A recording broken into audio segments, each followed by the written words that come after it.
Donc le titre du message, c'est la prééminence de Jésus-Christ. La prééminence de Jésus-Christ. Et on va aller dans Éphésiens chapitre 1. On va lire des versets 15 à 23. Donc ça, c'est le 4e message que je fais sur Éphésiens chapitre 1. Je ne sais pas si vous vous souvenez, mais le premier message, c'était toute bénédiction spirituelle dans les lieux célestes en Christ. Donc j'avais fait un message sur le fait qu'on a toutes les bénédictions spirituelles dans les lieux célestes en Christ. Le deuxième message, c'était la prédestination et l'élection. On avait vu bibliquement qu'est-ce que c'était que la prédestination et l'élection. Le troisième message, c'était le fait qu'on est scellé du Saint-Esprit, scellé de ce Saint-Esprit de la promesse. Donc on reçoit le Saint-Esprit le jour de notre salut. On a vu aussi quelques doctrines. Et aujourd'hui, on va faire la prééminence de Jésus-Christ. Donc c'est le dernier message que je fais sur Éphésiens chapitre 1. Et on va lire des versets 15 à 23. Donc la Bible nous dit « C'est pourquoi, moi aussi, après que j'ai entendu parler de votre foi dans le Seigneur Jésus et de votre amour envers tous les saints, je ne cesse de présenter des remerciements pour vous, faisant mention de vous dans mes prières, afin que le Dieu de notre Seigneur Jésus-Christ, le Père de gloire, puisse vous donner l'esprit de sagesse et de révélation dans la connaissance de celui-ci. Que les yeux de votre compréhension soient éclairés, afin que vous puissiez connaître quelle est l'espérance de sa vocation et quelle est la richesse de la gloire de son patrimoine dans les saints, et quelle est l'excessive grandeur de son pouvoir envers nous qui croyons, selon l'efficacité de son puissant pouvoir, lequel il effectua en Christ, lorsqu'il le ressuscita d'entre les morts et le plaça à sa main droite dans les lieux célestes, bien au-dessus de toute principauté et pouvoir et puissance et domination et de tout nom qui est nommé, non seulement dans ce monde, mais aussi dans celui qui est à venir. Et il a mis toutes choses sous ses pieds et l'a donné pour être la tête sur toutes choses à l'Église, laquelle est son corps, la plénitude de celui qui remplit tout en tous. Et donc le titre du message, c'est la prééminence de Jésus-Christ. Et on retrouve cette notion de prééminence notamment dans Colossiens chapitre 1 verset 18 qui nous dit « Et il est la tête du corps », donc en parlant de Jésus, l'Église, lui qui est le commencement, le premier-né d'entre les morts, afin qu'en toutes choses il puisse avoir la prééminence. Donc Jésus-Christ en toutes choses, il a la prééminence. Et on va revenir dans Colossiens chapitre 1. Et donc dans ce passage de Éphésiens chapitre 1 qu'on a vu, on voit que Paul met en valeur les membres de l'église d'Éphèse. Donc il dit qu'il présente des remerciements pour eux, qu'il prie pour eux. Donc on voit ça dans les versets, notamment le verset 15, le verset 16. Et donc après il met en avant le pouvoir de Dieu et le fait que Jésus-Christ a été ressuscité d'entre les morts. Et là où je veux vraiment me focaliser aujourd'hui, c'est à la fin du chapitre où notamment il est dit « Bien au-dessus de toute principauté et pouvoir et puissance et domination et de tout nom qui est nommé non seulement dans ce monde, mais aussi dans celui qui est à venir. » Ça parle du Seigneur Jésus-Christ. Et donc on va parler de la prééminence de Jésus-Christ. Et qu'est-ce que prééminence, ça veut dire? La prééminence, c'est la supériorité absolue de ce qui est au premier rang. Et donc c'est la supériorité absolue de rang, de dignité, de droit, de degré. Donc la prééminence de Jésus-Christ, ça veut dire c'est la supériorité absolue du Seigneur Jésus-Christ. C'est sa première place qui lui revient de droit. Le Seigneur Jésus-Christ a la première place et ça lui revient de droit, il a la supériorité absolue. Et dans Apocalypse chapitre 1 verset 8, vous pouvez aller dans Colossiens chapitre 1 si vous voulez, Colossiens chapitre 1. Donc là on était dans Éphésiens, vous pouvez aller dans Colossiens. Je vais lire Apocalypse chapitre 1 verset 8 où Jésus parle et il nous dit « Je suis Alpha et Oméga, le commencement et la fin, dit le Seigneur, qui est et qui était et qui est à venir, le Tout-Puissant. » Donc ça Jésus-Christ le dit lui-même, il est le Tout-Puissant, il est l'Alpha et l'Oméga, le premier et le dernier, le commencement et la fin. Et donc on a lu dans Éphésiens chapitre 1, maintenant je vais lire Colossiens chapitre 1, après vous pourrez aller dans Hébreux chapitre 1, c'est des passages qui montrent justement la prééminence de Jésus-Christ. Je vais lire 2 passages à ce sujet. On va commencer par Colossiens chapitre 1, je vais lire Colossiens chapitre 1, Hébreux chapitre 1, après on reviendra plus en détail sur certains versets. C'est bien pour introduire ce sujet, je veux voir des passages qui parlent de la prééminence de Jésus-Christ. Donc Colossiens chapitre 1, versets 15 à 19, donc en parlant de Jésus, il est dit « Qui est l'image du Dieu invisible, le premier-né de chaque créature, car par lui toutes choses furent créées, celles qui sont au ciel et celles qui sont sur la terre, visibles et invisibles, qu'ils soient trône ou domination ou principauté ou pouvoir. » Et notez, il est dit « Toutes choses ont été créées par lui et pour lui. Et il est avant toutes choses et par lui toutes choses consistent.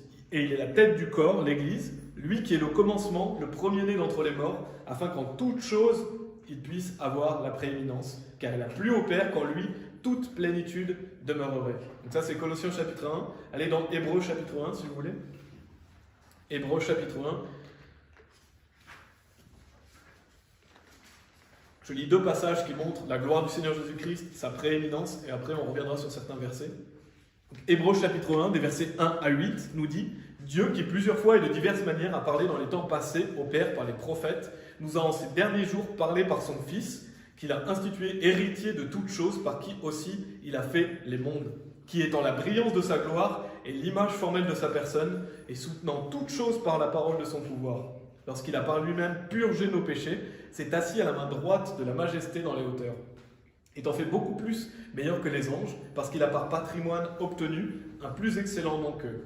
Car auquel des anges a-t-il jamais dit « Tu es mon fils, aujourd'hui je t'ai engendré » Et encore, je serai pour lui un père et il sera pour moi un fils. Et encore, quand il introduit le premier engendré dans le monde, il dit « Et que tous les anges de Dieu l'adorent ». Et des anges, il dit « Qui fait de ces anges des esprits et de ses ministres une flamme de feu ». Mais au Fils, il dit « Ton trône, ô Dieu, est pour toujours et toujours un sceptre de droiture et le sceptre de ton royaume. » Donc on va revenir sur certains versets, c'est pour introduire le sujet, la prééminence de Jésus-Christ.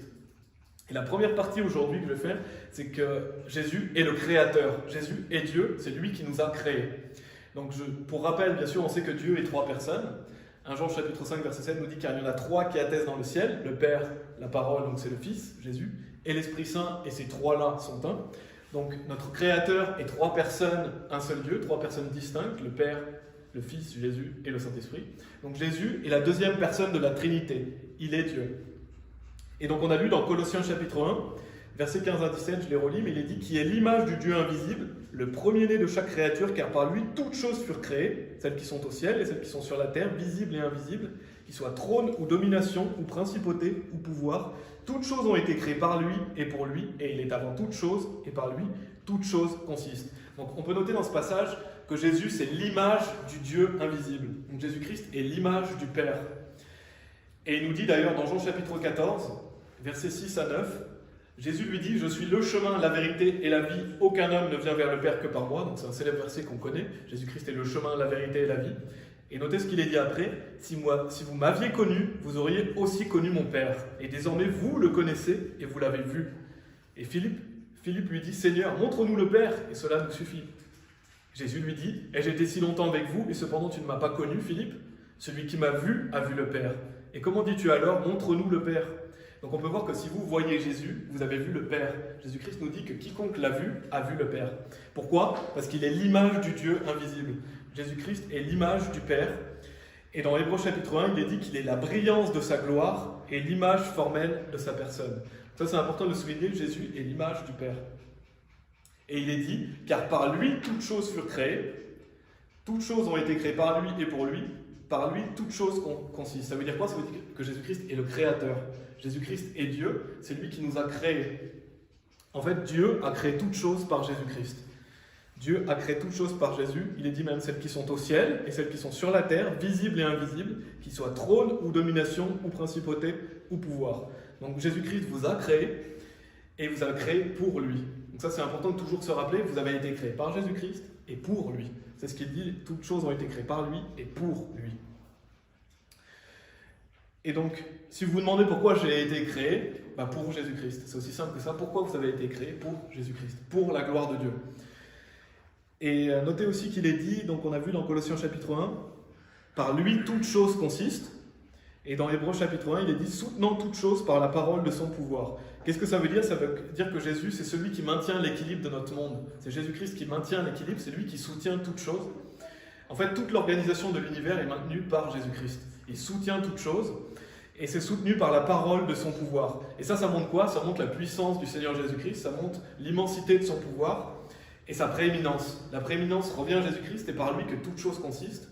Et c'est lui qui a créé toutes choses. Donc quand on peut voir l'étendue céleste, quand on peut voir les étoiles, même notre planète Terre, quand on peut voir la nature, jamais oublier le fait que c'est Jésus qui l'a créé et c'est lui qui permet que tout cela consiste. Donc on peut voir la gloire de Jésus-Christ à travers cela, on peut voir à quel point Jésus-Christ est grand et glorieux. Et donc que la prééminence lui revient de droit. Il a la première place, il a la supériorité absolue, parce que grâce à lui, toute chose consiste. Et dans Actes chapitre 17, je vais lire Actes chapitre 17, et vous pouvez aller dans Jean chapitre 8 si vous voulez. Jean chapitre 8, je vais lire Actes chapitre 17, versets 24 à 25, où il est dit « Dieu qui a fait le monde et toutes les choses qui s'y trouvent, puisqu'il est le Seigneur du ciel et de la terre, ne demeure pas dans le détente fait avec des mains. Il n'est pas adoré non plus par la main des hommes, comme s'il avait besoin de quelque chose, puisqu'il donne à tous la vie, et le souffle est toute chose. Donc notez bien que Dieu donne à tous la vie, et le souffle est toute chose. Donc c'est Dieu qui nous donne le souffle, c'est Dieu qui donne la vie, et donc c'est par Jésus-Christ que toutes ces choses consistent, c'est lui qui donne le souffle et la vie. Si ce monde peut tourner, c'est grâce à Jésus-Christ, et c'est Dieu qui nous donne donc le souffle et la vie. Et pour terminer ce point, donc on vient de voir clairement que Jésus-Christ est le Créateur. Je vais souligner 2 points qui sont très importants, parce qu'il y a beaucoup de personnes qui contredisent et qui vont vous dire, voilà, Jésus-Christ n'a jamais dit qu'il était Dieu. Moi je l'entends souvent, des personnes vont dire, Jésus-Christ n'a jamais dit de sa propre bouche qu'il est Dieu. Et bien on l'a déjà vu dans l'Apocalypse chapitre 1 verset 8 qui dit, qu'il est le Tout-Puissant. Donc rien que ce verset montre que Jésus-Christ a dit lui-même qu'il est Dieu. Mais il y a un passage aussi qui est dans Jean chapitre 8, justement, que vous pouvez utiliser pour prouver aux personnes que Jésus-Christ lui-même a dit qu'il est Dieu, parce qu'on peut utiliser beaucoup de passages qui prouvent la divinité de Jésus-Christ. On a Jean chapitre 1 verset 1, on a Hébreux chapitre 1 verset 8 qu'on a vu, on a beaucoup de passages qui montrent voilà, Jésus-Christ est Dieu, mais là il y a un passage qui prouve que Jésus-Christ a dit lui-même qu'il était Dieu. C'est Jean chapitre 8 verset 58. Jean chapitre 8 verset 58 où il dit « Jésus leur dit, en vérité, je vous dis, avant qu'Abraham fût, je suis ». Donc qu'est-ce que Jésus est en train de dire? Avant qu'Abraham fût, je suis, il est en train de dire je suis Dieu. Parce que je suis, c'est Dieu. Et on le justifie comment? Dans Exode chapitre 3, dans l'Ancien Testament, au verset 14, il est dit « Et Dieu dit à Moïse », donc c'est Dieu qui parle à Moïse, « Je suis celui qui suis ». Et il dit « Tu diras ainsi aux enfants d'Israël, je suis m'a envoyé à vous ». Donc qui est je suis? C'est Dieu. Donc si Jésus-Christ, dans Jean chapitre 8, nous dit « Je suis », il dit quoi? Il dit « Je suis Dieu ». Donc Jésus-Christ montre et le dit de lui-même qu'il est Dieu. Donc les personnes qui vous disent voilà Jésus n'a jamais dit qu'il était Dieu, ce sont des menteurs et vous pouvez leur prouver justement avec ce passage qui prouve que Jésus-Christ l'a dit qu'il était Dieu. Et on a autre chose aussi que je voulais souligner, donc il y a des personnes qui vous disent que Jésus n'a jamais dit qu'il est Dieu, mais il y a des gens qui vous disent que Jésus n'a jamais dit qu'il est le Fils de Dieu non plus. Les personnes vous disent ça. Et bien un chapitre plus loin dans le livre de Jean, vous pouvez aller dans Jean chapitre 9. Et c'est pas anodin que ce soit dans le livre de Jean. Vous voyez, vous avez dans Jean chapitre 8, Jésus dit qu'il est Dieu. Jean chapitre 9, il dit qu'il est le Fils de Dieu. Parce que le livre de Jean est à mon avis le livre le plus clair sur le salut. C'est le livre qu'on conseille aux gens quand ils se convertissent, parce qu'il est le plus simple à comprendre. Et dans Jean chapitre 20, à la fin du livre de Jean, pas loin de la fin, il est dit au verset 31, « Mais ceux-ci sont écrits afin que vous puissiez croire que Jésus est le Christ, le Fils de Dieu, et qu'en croyant, vous puissiez avoir la vie par son nom. » Le livre de Jean dit que ce livre a été écrit pour que vous puissiez être sauvés. Donc c'est pas anodin si Dieu a mis en Jean chapitre 8 le fait que Jésus dit lui-même qu'il est Dieu, et en Jean chapitre 9, il dit qu'il est le Fils de Dieu. Et on le voit, vous pouvez aller dans Jean chapitre 9 au verset 35, ça commence au verset 35, où il est dit « Jésus entendit qu'il l'avait mis dehors, et quand il le trouva, il lui dit « Crois-tu au Fils de Dieu ?» Il répondit et dit « Qui est-il, Seigneur, afin que je puisse croire en lui ?» Et Jésus lui dit, notez qu'est-ce que Jésus va dire, « Tu l'as non seulement vu, mais c'est lui qui parle avec toi. » Et il dit « Seigneur, je crois », et il l'adora. Jésus-Christ va guérir cet homme aveugle, et donc cet homme aveugle va dire « Mais qui est le Fils de Dieu, que je puisse croire en lui ?» Et quelle est la réponse de Jésus? « Tu l'as non seulement vu, mais c'est lui qui parle avec toi. » Donc qu'est-ce que Jésus est en train de dire? C'est moi le Fils de Dieu. Tu l'as vu, et c'est moi qui parle avec toi. Donc Jésus-Christ dit clairement de lui-même qu'il est le Fils de Dieu. Et on voit que cet homme va l'adorer, donc cet homme va adorer Jésus-Christ. Est-ce que Jésus va l'empêcher? Il va dire non, adore-moi pas. Non, il va accepter l'adoration. Pourquoi? Parce que Jésus-Christ est Dieu. Il est le Fils de Dieu et il mérite notre adoration. Donc Jésus-Christ ne va pas le reprendre parce que l'adoration est due à Jésus-Christ. Il est Dieu, il est le Fils de Dieu. Donc voilà, je voulais souligner ces 2 passages et en parlant du fait que Jésus-Christ est le Créateur. Ma deuxième partie, vous pouvez aller dans Philippiens chapitre 2. Philippiens chapitre 2. Et la deuxième partie que je veux faire, c'est qu'on le sait, Jésus c'est le seul chemin pour aller au paradis. Donc Jésus-Christ, c'est le seul qui nous permet d'aller au paradis, donc il a la prééminence pour cela. Et ce que je veux surtout souligner dans ce point, c'est que toute la gloire lui revient pour notre salut. Si on peut aller au paradis, la gloire reviendra seulement à ce qu'a fait Jésus-Christ pour nous, pour qu'on puisse aller au paradis. Donc il a la prééminence sur le salut. Et on va lire Philippiens chapitre 2, versets 10 et 11. La Bible nous dit, afin qu'au nom de Jésus, tout genou devra se ployer, des choses au ciel et des choses sur la terre et des choses sous la terre, et que toute langue devra confesser que Jésus-Christ est Seigneur à la gloire de Dieu le Père. Et donc pour introduire cette partie, je voulais vraiment souligner dans ce passage que même si une personne n'est pas sauvée, bien sûr, il y a beaucoup de personnes qui ne sont pas sauvées. Les personnes qui ne sont pas sauvées, elles devront confesser que Jésus est le Seigneur et elles devront plier le genou devant Jésus. Donc même une personne non sauvée qui va aller en enfer devra confesser que Jésus est le Seigneur et devra reconnaître la prééminence de Jésus-Christ. C'est ce qu'on voit dans ce passage. Au nom de Jésus, tout genou devra se ployer. Donc toute personne va plier le genou devant Jésus. Et toute langue devra confesser que Jésus-Christ est Seigneur. Donc en fait, c'est inéluctable, c'est inévitable que Jésus-Christ recevra la prééminence même des personnes qui sont non sauvées. Bien sûr, ils ne seront pas au bénéfice du salut, ils vont aller en enfer parce qu'ils ont rejeté Jésus-Christ, mais ils devront reconnaître la prééminence de Jésus-Christ. Donc justement, si vous n'êtes pas sauvés, vous ferez mieux de l'être aujourd'hui, parce qu'avant que ce soit éternellement trop tard, la Bible dit qu'aujourd'hui est le jour du salut, et vous feriez mieux d'être humble maintenant, au lieu d'arrêter d'être orgueilleux et de rejeter Jésus-Christ, parce que quoi qu'il arrive, vous allez devoir reconnaître que Jésus-Christ est le Seigneur. Et bien sûr, on sait que le salut est seulement en Jésus, on l'a vu dans Jean chapitre 14, verset 6, mais je vais lire aussi Actes chapitre 4, verset 12, qui nous dit d'ailleurs, il n'y a de salut en aucun autre, car il n'y a aucun autre nom sous le ciel donné parmi les hommes par lequel nous devons être sauvés. Donc seulement le nom de Jésus-Christ peut nous sauver, seulement Jésus-Christ est notre salut. Et on va aller dans 1 Corinthiens chapitre 1. 1 Corinthiens chapitre 1, je vais lire versets 28 à 29. Donc là, je suis dans une partie qui explique que Jésus est le seul qui nous permet d'être sauvés. Et on va voir notamment le fait que la gloire lui revient seulement à lui pour le salut. Et dans 1 Corinthiens chapitre 1, Paul nous dit au verset 28 et 29, donc en parlant de Dieu, et les choses basses du monde et les choses qui sont méprisées, Dieu les a choisies, oui, et les choses qui ne sont pas, pour amener à néant celles qui sont. Et là, ce que je veux souligner, c'est qu'il est dit, afin qu'aucune chair ne puisse se glorifier en sa présence. Donc personne ne pourra se glorifier dans la présence de Jésus-Christ, dans la présence de Dieu. En fait, personne ne pourra dire, je suis au paradis parce que je le mérite. Je suis au paradis parce que j'ai été baptisé. Je suis au paradis parce que j'ai suivi les commandements, parce que je me suis repenti de mes péchés, parce que j'ai suivi Jésus-Christ. Personne ne pourra dire ça, parce qu'aucune chair ne pourra justement se glorifier en sa présence. La seule raison pour laquelle une personne pourra être au paradis, c'est en reconnaissant ce que Jésus a fait pour elle et en croyant ce que Jésus-Christ a fait. C'est-à-dire dans la mort, l'ensevelissement et la résurrection de Jésus-Christ. Pour qu'une personne soit sauvée, il faut reconnaître sa culpabilité et mettre toute sa confiance en ce que Jésus a fait, pas dans ce que vous faites vous. Et c'est justement le jour où vous croyez en ça que vous recevez la vie éternelle et donc que vous êtes sauvé pour toujours. Ça c'est important. Le salut dépend que de ce que Jésus a fait, pas de ce que vous faites. Et dans Apocalypse chapitre 5, verset 9, il est dit « Et ils chantèrent un cantique nouveau disant, donc en parlant de Jésus, tu es digne de prendre le livre et d'en ouvrir les sceaux, car tu as été tué et tu nous as rachetés à Dieu par ton sang, hors de chaque parenté et langue et peuple et nation. » Donc le seul moyen pour nous d'être rachetés, c'est par Jésus-Christ. Le seul moyen d'aller au paradis, c'est parce que Jésus a fait, c'est pas parce que nous, on peut faire des bonnes actions ou toutes les choses que les gens croient pour aller au paradis, qui est un mensonge. Et donc, par exemple, les personnes qui croient perdre leur salut, si vous croyez perdre votre salut, ça veut dire quoi? Ça veut dire que vous devez faire quelque chose pour le garder. Parce que si vous pensez le perdre, vous devez faire quelque chose pour le garder. Ce sont des personnes qui sont déchues de la grâce, parce qu'en fait, au lieu de reconnaître Jésus comme leur sauveur, ils se font leur propre sauveur. En fait, les personnes qui croient qu'on peut perdre le salut ou que le salut est par les œuvres, ils se font eux-mêmes la porte. Et c'est là que je veux donner un exemple, une illustration justement pour illustrer ce point. Mais on peut prendre l'exemple tout simple de deux portes. Vous avez deux portes face à vous, et vous pouvez mettre votre prénom de la personne qui est en face de ces deux portes. Vous vous retrouvez, voilà, par exemple, je m'appelle Tom, je me retrouve en face de deux portes. Il n'y a que deux portes en fait, il n'y a que deux chemins. C'est simple, mais la première porte c'est Jésus-Christ. On sait Jésus qui dit « Je suis la porte ». Il dit afin que quiconque croit en lui ne périsse pas, mais ait la vie éternelle. Ça veut dire qu'une de ces portes est Jésus-Christ. Si vous rentrez par cette porte, par la foi en Jésus, alors vous êtes sauvés. Vous êtes sécurisés parce que Dieu ferme derrière vous. Vous êtes dans l'arche. Vous avez l'assurance d'aller au paradis. Et la deuxième porte, c'est quoi?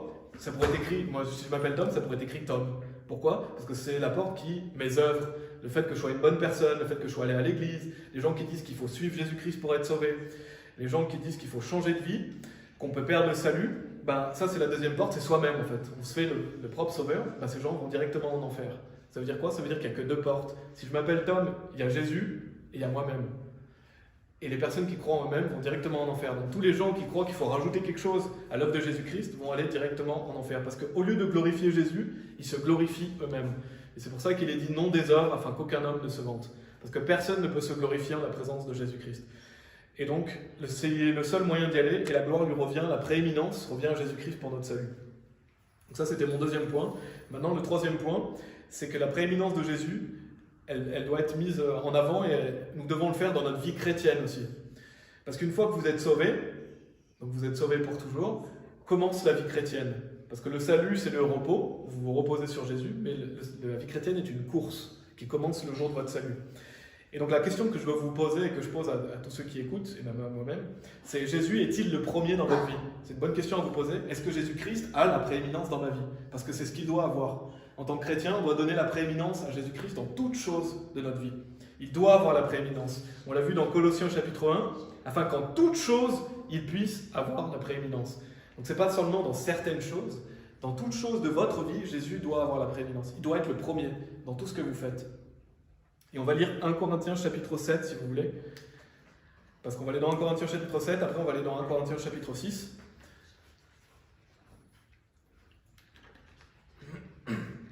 Est-ce que Jésus-Christ a la prééminence dans vos vies? C'est la question que je veux vous poser aujourd'hui. Est-ce qu'il a la prééminence? Parce qu'il doit l'avoir. Et dans 1 Corinthiens chapitre 7, il est dit des versets 21 à 23. « Es-tu appelé étant un serviteur? Ne t'en soucie pas. Mais si tu peux être rendu libre, sers-t'en plutôt. Car celui qui est appelé dans le Seigneur, étant un serviteur, est l'affranchi du Seigneur. De même aussi celui qui est appelé, étant libre, est serviteur de Christ. Vous êtes achetés à un prix, ne soyez pas les serviteurs des hommes. » Donc le jour de notre salut, on est rendu libre. On est libre en Christ. Mais on a été acheté à un prix, on voit. Vous êtes achetés à un prix. Et donc ça veut dire quoi? Ça veut dire qu'on appartient à Dieu. Il est notre maître. Donc Christ nous a rachetés. Il s'est racheté un peuple particulier. Mais on lui appartient. On est libre, mais on est serviteur de Christ. Et on voit justement un chapitre avant, dans 1 Corinthiens chapitre 6, à la fin du chapitre, où il est dit au verset 20, « Car vous êtes achetés à un prix.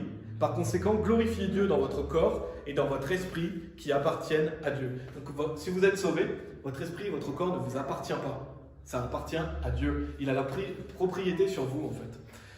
Jésus, il s'est acquis un peuple qui lui appartient. Donc, si vous ne mettez pas Jésus en premier dans votre vie, si vous êtes justement un genre de chrétien qui ne met pas Jésus en premier dans sa vie, en fait, vous le fraudez, vous l'escroquez. C'est de la tromperie parce que vous essayez de tromper Dieu. C'est malfaisant, en fait. C'est très malfaisant de ne pas donner la prééminence à Jésus-Christ dans notre vie parce que vous essayez de le frauder. Parce qu'en fait, vous lui appartenez, vous ne vous appartenez pas à vous-même. Donc Jésus-Christ vous a racheté et vous lui appartenez. Donc il doit avoir cette prééminence dans tous les aspects de notre vie. Que ce soit dans nos œuvres chrétiennes, bien sûr. Nous devons aller à l'église, nous devons évangéliser, lire la Bible, prier. Jésus-Christ a la prééminence dans toutes ses œuvres chrétiennes. Et c'est des choses qui lui sont agréables et qui le glorifient. Mais aussi dans notre vie de tous les jours. Jésus-Christ doit avoir la prééminence chaque jour de notre vie, dans toutes les actions qu'on peut faire, que ce soit au travail, que ce soit dans notre famille. Tous les jours de notre vie, en fait, appartiennent à Jésus-Christ. Ça veut dire quoi? Ça veut dire que Jésus-Christ doit être la personne que vous aimez le plus. Il n'y a personne qui doit être au-dessus de Jésus-Christ. C'est très bien d'aimer votre famille, c'est très bien d'aimer les frères et sœurs, mais Jésus-Christ est le premier. Il doit être le premier dans notre cœur, dans toutes choses. Et d'ailleurs, si vous mettez Jésus-Christ en premier dans votre cœur, si vous l'aimez plus que toute autre personne, même que votre propre famille, eh bien vous allez aimer plus votre famille. Parce que le fait d'aimer plus Jésus-Christ va faire que vous aimez plus votre épouse, votre mari, vos enfants. Parce que le fait de mettre Jésus-Christ en premier va faire que votre vie va aller mieux. Parce que vous allez être plus en accord avec ce que Dieu dit. Donc c'est très important que vous mettiez Dieu en premier dans votre cœur. Il a la première place qui lui est due. Et on va aller dans Colossiens chapitre 3. Colossiens chapitre 3 pour cette notion de la prééminence de Jésus dans notre vie chrétienne. On va lire le verset 17 où il est dit « Et quoi que vous fassiez en parole ou en action », donc quoi qu'on fasse en parole, donc dans ce qu'on dit, mais aussi en action, dans ce qu'on fait, faites tout dans le nom du Seigneur Jésus, remerciant Dieu et le Père par lui. Et un peu plus loin, versets 23 et 24, il est dit « Et quoi que vous fassiez, faites-le de bon cœur, comme pour le Seigneur et non pour les hommes, sachant que vous recevrez du Seigneur la récompense du patrimoine, car vous servez le Seigneur Christ. » Donc tout ce qu'on fait en parole, en action dans notre vie, c'est dans le nom du Seigneur Jésus qu'on doit le faire, et avec gratitude. Donc qu'est-ce que ça veut dire? Ça veut dire que tous les jours de votre vie chrétienne, vous devez glorifier Dieu. Chaque jour que vous avez est un don de Dieu, c'est Dieu qui vous donne un jour de plus à vivre. Donc vous devez vivre pour Christ. C'est lui qui vous donne le souffle. Donc tout ce que vous devez faire, tout ce que vous devez dire doit rendre gloire à Dieu. Et c'est important, chaque jour on doit se lever en ayant cette joie déjà que Dieu nous donne un autre jour, mais aussi en mettant cette journée à profit pour Dieu. On fait toutes choses pour le Seigneur et non pour les hommes. Donc si vous voulez être récompensé, il faut vivre chaque jour pour Jésus, tout ce qu'on fait. Et ça c'est un point que je veux souligner aussi, mais ce n'est pas seulement le week-end. En tant que chrétien, on ne vit pas seulement le week-end pour Christ. Ce n'est pas seulement d'aller évangéliser, d'aller à l'église, d'avoir voilà, des sorties avec les frères et sœurs, ça c'est des choses très bien. Gloire à Dieu si vous allez évangéliser, si vous allez à l'église, c'est très bien. Mais c'est pas seulement le week-end qu'on est chrétien, c'est toute la semaine, c'est tous les jours. Tous les jours appartiennent à Dieu. Donc chaque jour, c'est pour la gloire de Dieu. Vous ne pouvez pas vous dire « Ah, aujourd'hui je prends des vacances sur Dieu ». Non, c'est chaque jour qui appartient à Dieu et vous lui appartenez.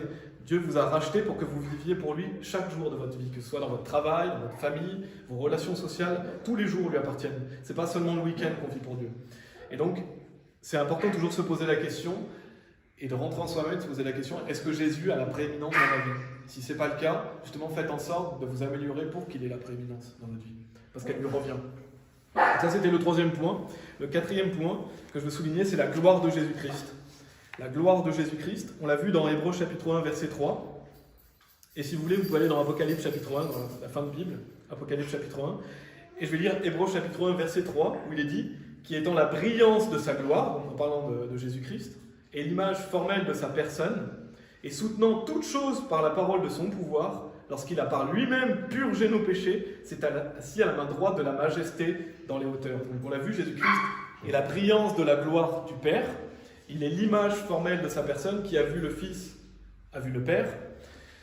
Et donc, quand on voit d'ailleurs, quand il est l'image formelle de sa personne, ça veut dire quoi? Ça veut dire que Dieu, enfin, il y a trois personnes, mais je veux dire qu'il y a le Père qui est une personne, le Fils qui est une personne, et le Saint-Esprit qui est une personne. Dieu n'est pas une personne, mais trois personnes. Et le mot personne est biblique. Vous pouvez dire à quelqu'un, Jésus est une personne. Le Père est une personne, parce qu'on le voit ici, que Jésus c'est l'image formelle de sa personne, donc de la personne de qui? De la personne du Père. Donc on voit que Dieu est plusieurs personnes. Par exemple, si vous entendez des gens qui vous disent que Dieu est une seule personne, qu'il n'y a qu'une seule personne, ça ce sont des gens qui ne sont pas sauvés, parce qu'ils n'ont pas le même Dieu que nous. Parce que le Dieu de la Bible a trois personnes, un seul Dieu. Dieu n'est qu'un seul Dieu, mais il est trois personnes. Donc Jésus, c'est la brillance de la gloire du Père. On voit qui étant la brillance de sa gloire. Ça veut dire quoi? Ça veut dire que Jésus-Christ est glorieux, il est majestueux. Et donc si on voyait aujourd'hui Jésus dans notre chair, si en tant qu'être humain on voyait Jésus arriver, qu'est-ce qui passerait probablement? On tomberait par terre. On tomberait comme mort. C'est ce qu'on voit dans Apocalypse chapitre 1 verset 17. Et quand je le vis, donc là j'en vois Jésus, qu'est-ce qui se passe? Je tombais à ses pieds comme mort. Et il posa sa main droite sur moi, me disant « N'aie pas peur, je suis le premier et le dernier ». Donc Jésus va lui dire « N'aie pas peur », il va l'aider à se lever. Mais pourquoi Jean tombe comme mort devant Jésus-Christ? Parce que Jésus-Christ est tellement glorieux, il est tellement majestueux que si on le voyait dans notre corps de chair, il y a de grandes chances qu'on tomberait par terre comme mort. Justement, ça montre quoi? Ça montre la gloire de Jésus-Christ. Ça montre que sa prééminence, à quel point il est majestueux et glorieux. Et nous, dans notre petit corps de chair, si on voyait justement cette sainteté, on tomberait comme mort probablement. Et ça met en valeur la gloire de Jésus et sa divinité. Et dans Jean chapitre 17, si vous voulez aller dans Jean chapitre 17, je vais lire plusieurs versets, qui est vraiment le magnifique passage où Jésus-Christ parle au Père. Et d'ailleurs, on voit ici qu'il y a deux personnes, parce que Jésus ne parle pas à lui-même, il parle au Père, il parle à une autre personne. Jésus-Christ n'est pas venu faire sa volonté, mais la volonté du Père. Jésus-Christ n'est pas venu se glorifier, mais glorifier le Père, ce qui montre qu'ils sont deux personnes différentes. Dieu est trois personnes, un seul Dieu. Et dans Jean chapitre 17, versets 4 à 6, donc Jésus parle au Père et lui dit « Je t'ai glorifié sur la terre, j'ai achevé l'œuvre que tu m'avais donnée à faire, et maintenant, ô Père, glorifie-moi avec toi-même de la gloire que j'avais avec toi avant que le monde fût. J'ai manifesté ton nom aux hommes que tu m'as donné du monde, ils étaient à toi et tu me les as donnés, et ils ont gardé ta parole. » Donc on voit que Jésus-Christ a glorifié le Père quand il était sur terre. Donc on doit suivre ce modèle, bien sûr, Jésus-Christ nous a donné un modèle. On doit glorifier le Père pendant notre vie sur terre. Et notez ce qui est dit, Jésus il dit « de la gloire que j'avais avec toi avant que le monde fût ». Donc on voit que Jésus-Christ était déjà avant que le monde fût, et on voit qu'il est glorieux. Il était auprès du Père, Jésus-Christ est Dieu. Et donc on sert un Dieu qui est glorieux, qui est puissant en pouvoir et en force. Et donc ça doit nous donner de la joie justement. Ça doit augmenter notre joie de se dire, voilà, Jésus-Christ est glorieux, j'ai cette grâce de pouvoir servir un Dieu glorieux qui est là et qui est avec moi. Et un peu plus loin dans Jean chapitre 17, donc là on a lu versets 4 à 6, donc Jésus nous dit aussi des versets 24 à 26, « Père, je veux que ceux que tu m'as donnés soient aussi avec moi où je suis, afin qu'ils puissent regarder ma gloire, laquelle tu m'as donnée, car tu m'as aimé avant la fondation du monde. Ô Père droit, le monde ne t'a pas connu, mais je t'ai connu, et ceux-ci ont connu que tu m'as envoyé. Et je leur ai déclaré ton nom, et le déclarerai, afin que l'amour avec lequel tu m'as aimé puisse être en eux, et moi en eux. » C'est vraiment un magnifique passage. Et notez que Jésus nous dit, « Père, je veux que ceux que tu m'as donnés, donc les personnes sauvées, soient aussi avec moi, où je suis, afin qu'il puisse regarder ma gloire. Donc Jésus, qu'est-ce qu'il veut? Il veut qu'on puisse regarder sa gloire. Donc c'est un beau passage très encourageant. Jésus-Christ veut qu'on soit là où il est, et il veut qu'on puisse contempler sa gloire. Et ça, c'est une certitude, nous serons toujours à côté de Jésus-Christ, nous serons toujours au paradis une fois qu'on est sauvé, on a l'assurance d'aller au paradis. Et pendant notre vie sur terre, en tant que chrétien, comment on voit Jésus? On le voit par la foi. On ne le voit pas physiquement. On contemple Jésus-Christ par la foi. Donc dans notre vie chrétienne, on doit le contempler par la foi, Jésus-Christ. Mais un jour, on va le contempler, en vrai, on va contempler la vraie gloire du Christ. Et donc on doit chaque jour se réjouir déjà de voir Jésus par la foi, parce qu'on peut le voir à travers sa parole. On peut voir Jésus-Christ dans notre vie agir. On le voit par la foi, mais il ne faut pas oublier qu'un jour, on va le voir vraiment tel qu'il est. Et donc, ça doit nous encourager et justement nous donner cette joie inexprimable et pleine de gloire. Et 1 Jean chapitre 3, verset 2 nous dit aussi « Bien-aimés, maintenant nous sommes les fils de Dieu, et ce que nous serons n'apparaît pas encore, mais nous savons que, lorsqu'il apparaîtra, donc en parlant de Jésus-Christ, nous serons comme lui, car nous le verrons comme il est. » Donc c'est vrai, aujourd'hui on est enfant de Dieu, mais est-ce que ça apparaît? Non, ça apparaît pas, on ne voit pas vraiment qu'on est encore enfant de Dieu. On le sait, on sait qu'on est sauvé, mais on ne voit pas encore la manifestation des enfants de Dieu. Donc on ne voit pas encore notre corps glorieux, on est toujours mortel dans ce corps de chair. Et donc nous ne voyons pas non plus Jésus-Christ physiquement, on le voit par les yeux de la foi, comme je l'ai dit, on ne le voit pas dans notre corps de chair, mais lors du retour de Jésus-Christ, quand Jésus-Christ va revenir, soit on va être changé, soit on va être ressuscité, et donc on sera comme lui, et on le verra tel qu'il est. Et ça c'est un vrai encouragement de savoir qu'un jour on va voir Jésus-Christ tel qu'il est, et nous serons comme lui. N'oubliez pas que cette vie physique, elle est temporaire. Ce corps de chair que vous avez, Dieu vous l'a donné pour un temps, mais ce qui est après est éternel. Et donc vous allez passer l'éternité auprès de Dieu. Donc contempler la gloire de Jésus dans notre vie, si vous voulez contempler la gloire de Jésus dans votre vie, déjà vous devez être glorifié, vivre dans la sainteté et faire des choses qui sont agréables à Dieu. Mais contempler la gloire de Jésus dans nos vies, ça nous pousse à lui donner la prééminence. Comme j'ai dit, vous devez donner la prééminence à Jésus-Christ dans chaque aspect de votre vie, le mettre en premier. Et ça, c'est pendant tous les jours de notre séjour sur terre, tous les jours que Dieu nous donne à vivre. Et donc la gloire de Jésus, qu'on a vu dans ce point, ça montre sa prééminence. Ça, c'était le 4e point. Le 5e point que je veux noter, qui sera un peu plus court, c'est le fait que Jésus-Christ, il a la prééminence en connaissance, en sagesse et en intelligence. Dieu a la prééminence en connaissance, en sagesse et en intelligence. Dans Proverbes chapitre 2, verset 6, il est dit « Car le Seigneur donne la sagesse. De sa bouche proviennent connaissance et compréhension. » Donc le Seigneur, Dieu, c'est celui qui donne la sagesse. C'est de lui que vient la connaissance, que vient la compréhension. Et par le mot compréhension, on pourrait dire intelligence. Dans Romains chapitre, je vais lire 2 autres passages qui parlent de cela. C'est Romains chapitre 11, verset 33 qui nous dit « Ô la profondeur de la richesse de la sagesse et de la connaissance de Dieu. Combien insondables sont ses jugements et ses agissements loin d'être découverts. » Et Apocalypse chapitre 7, verset 12, disant « Amen, bénédiction et gloire et sagesse et remerciement et honneur et pouvoir et puissance soient à notre Dieu pour toujours et à jamais. Amen. » Donc la sagesse de ce monde qu'on peut voir dans ce monde, des personnes qui sont passées pour des personnes sages, c'est rien en comparaison de Dieu. C'est Dieu qui donne la sagesse, c'est Dieu qui donne la compréhension et c'est Dieu qui nous donne la connaissance. Beaucoup de gens se disent sages, mais en fait ils ne le sont pas. Pourquoi? Parce qu'il leur manque la sagesse de Dieu. La vraie source de sagesse, c'est Dieu qui nous la donne. Et on doit toujours nous aligner, nous en tant que chrétiens, avec cette sagesse, avec cette intelligence. C'est pas avec ce qu'on croit être bien. Des fois, on a l'impression que ça c'est bien, mais si Dieu vous dit que c'est pas bien, c'est pas ce qui est bien. Et donc ça, comment on le fait? En lisant la Bible. C'est la Bible qui va vous permettre justement de toutes les pensées désuètes, mauvaises que vous pouvez avoir, de les aligner avec ce que Dieu veut. Et c'est comme ça que vous alignez avec ce que Dieu veut dans votre vie. Et on le voit dans Romains chapitre 12, verset 2, qui est un bon passage à mémoriser. C'est un bon verset à apprendre, qui nous dit « Et ne vous conformez point à ce monde, mais soyez transformés par le renouvellement de votre esprit, afin que vous éprouviez quelle est la volonté de Dieu, bonne, acceptable et parfaite. » Donc par esprit, on peut dire intelligence, mais en fait, Dieu veut qu'on soit transformé par le renouvellement de notre esprit. Ça veut dire qu'on doit changer nos pensées désuètes, on doit changer notre mauvais comportement pour l'aligner avec ce que Dieu veut, avec la sagesse de Dieu, la connaissance de Dieu et l'intelligence de Dieu. Donc Dieu nous invite et nous commande même d'être renouvelés, parce qu'on a appris tout un tas de mensonges, que ce soit à l'école ou par des personnes qui nous ont appris des choses fausses. Toutes ces choses qui sont fausses, elles doivent être transformées justement par la parole de Dieu. Et aussi parce que, bien sûr, on sait que le cœur de l'homme est mauvais, donc on doit aligner notre cœur avec ce que Dieu veut dans notre vie.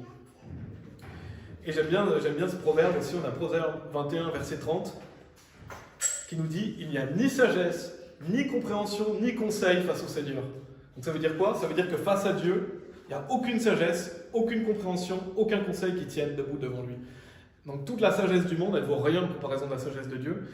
Il n'y a rien qui puisse rivaliser avec la connaissance de Dieu et la sagesse de Dieu. Tous les gens qui se croient sages et intelligents à leurs propres yeux, leur sagesse, elle ne vaut rien face à Dieu. S'ils étaient face à Dieu, ils seraient humiliés parce que la sagesse de Dieu est bien au-dessus de la sagesse des hommes. Et donc, comme le dit Romains chapitre 12, ne soyez pas conformes à ce monde. Donc justement, ne soyez pas sages à vos propres yeux. Ne croyez pas que ce qui est du monde, c'est bien pour vous. Mais justement, demandez à Dieu la sagesse et apprenez la compréhension et l'intelligence en lisant la parole de Dieu. Et quel est l'objectif de ça? Afin que vous éprouviez quelle est la volonté de Dieu, bonne, acceptable et parfaite. Donc qu'est-ce que Dieu veut dans votre vie? La Bible est bien sûr notre autorité. C'est notre source de sagesse, de connaissance et d'intelligence. Donc nos choix, les choix qu'on fait dans notre vie, doivent toujours être alignés avec ce que Dieu nous dit de faire dans la Bible.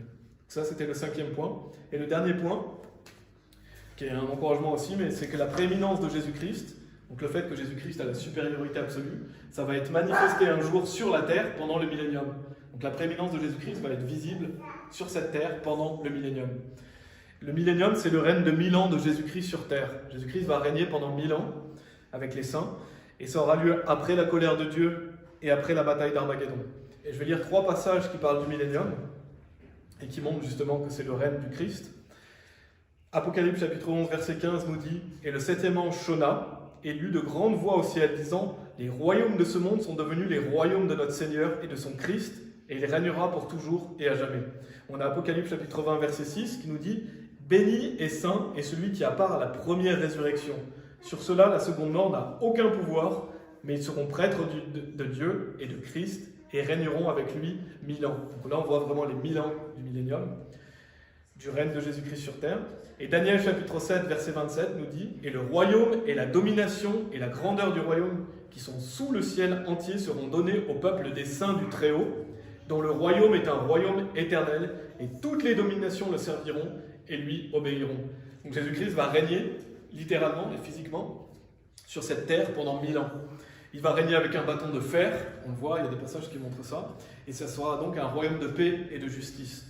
Justement, Jésus-Christ va nous montrer à quel point la loi de Dieu est parfaite. Beaucoup de gens décrivent la loi de Dieu en disant voilà, c'est mauvais, c'est pas une bonne loi, Dieu est trop dur, la loi de Dieu n'est pas parfaite. Mais justement, Jésus-Christ va montrer un jour que sa loi est parfaite. Et si on appliquait la loi de Dieu, bien sûr, on ne peut pas l'appliquer parfaitement comme Jésus-Christ. Et il y a eu des passages dans la Bible où on voit que les gens appliquaient la loi, mais ça ne durait jamais longtemps. Pourquoi? Parce qu'il manquait le prince de la paix, il manquait Jésus-Christ qui règne. Mais déjà, le monde irait beaucoup mieux si on appliquait la loi de Dieu. Mais on verra que pendant le millénium, Jésus-Christ va faire appliquer la loi parfaitement, et ça sera justement un temps de paix et de justice. Parce qu'il faut que le roi, le prince de la paix, règne sur terre pour que la paix et la justice soient à un niveau mondial. C'est Jésus-Christ qui va apporter ça, c'est pas les hommes. Et donc la terre sera remplie de la connaissance de Dieu, c'est ce que dit aussi Ésaïe chapitre 11, verset 9. Il est dit « On ne fera pas de mal et on ne détruira pas sur toute ma sainte montagne, car la terre sera remplie de la connaissance du Seigneur, comme les eaux couvrent la mer. » Donc la supériorité absolue de Jésus, sa prééminence comme on l'a vu aujourd'hui, ça va être manifesté pendant son règne de 1000 ans sur terre. Et ensuite Jésus-Christ donnera le royaume au Père. Il y aura la nouvelle terre. Il y aura d'abord aussi Gog et Magog, et après il y aura la nouvelle terre et le nouvel ciel. Et c'est un bon sujet de message, je réfléchirais peut-être à faire un message sur le millénium, parce que là j'en parle brièvement, mais il y a beaucoup de choses à dire sur le millénium. Il y a quand même plusieurs passages qui en parlent. Donc là je voulais montrer vraiment le fait qu'un jour, la prééminence de Jésus-Christ que nous devons avoir dans nos cœurs, dans notre vie chrétienne, mais qui n'est pas le cas sur terre. Pourquoi c'est pas le cas sur terre? Parce que le prince de ce monde est le diable. On ne vit pas dans un monde de paix et de justice, mais Dieu bien sûr est au-dessus de tout ça. Et Dieu est tout-puissant, mais un jour, Jésus-Christ va venir régner sur la terre et sa prééminence va être manifestée justement à nos yeux. Nous verrons justement la prééminence de Jésus-Christ et le fait qu'il est le roi. Et un jour, ça va arriver, on en a la certitude puisque la Bible le dit. Et donc, en conclusion, donc le message était sur Éphésiens chapitre 1, mais j'ai vraiment parlé d'un sujet particulier, c'est important de noter la prééminence de Jésus-Christ. Et on le voyait dans le verset 21, qui nous dit « Bien au-dessus de toute principauté et pouvoir, et puissance et domination, et de tout nom qui est nommé, non seulement dans ce monde, mais aussi dans celui qui est à venir. » Donc Jésus-Christ a la prééminence, on l'a vu bien sûr, il est Dieu, il a dit lui-même qu'il était Dieu et le Fils de Dieu.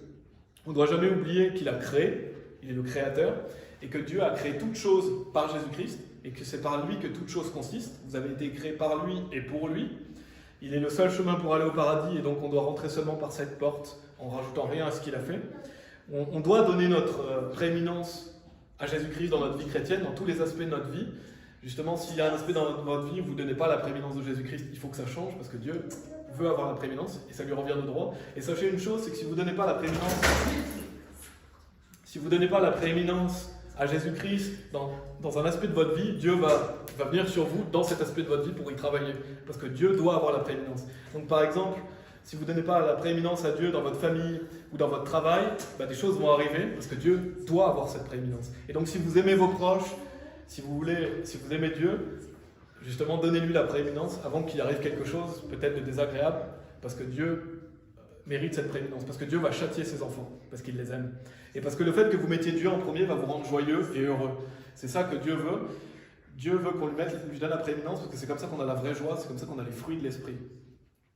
Donc un jour, on voit la gloire de Jésus-Christ à travers sa parole, comme on l'a vu aujourd'hui. Mais un jour, on le verra tel qu'il est. Nous le verrons face à face.